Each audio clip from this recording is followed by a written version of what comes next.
Assalamualaikum warahmatullahi wabarakatuh. My name is FIKRI. I'm from 4SSB. So I will be presenting about my games, which is known as Android Running. So the theme of my game is on the beach.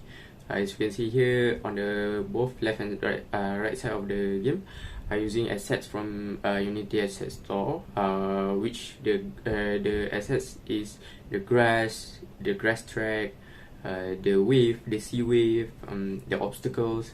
And for the character, I obtained character from the website called ISMAIL. So for the camera and character, I bind it together. So the camera will follow the character at the same speed.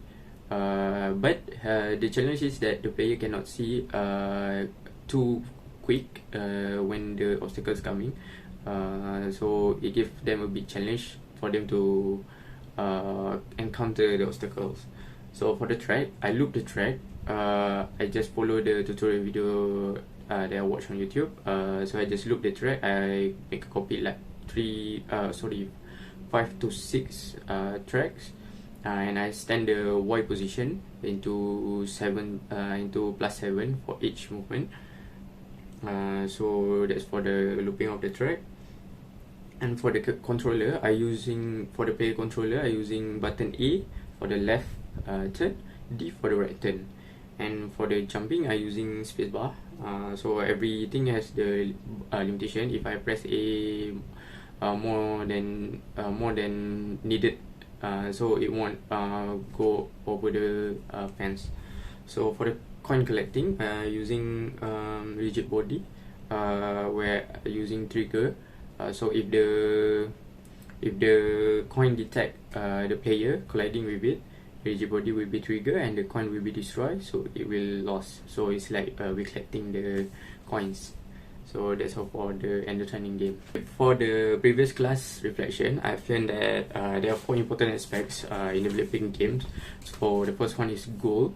As we can take example, our group made the game about the FIFA football game. So the goal is to score a goal.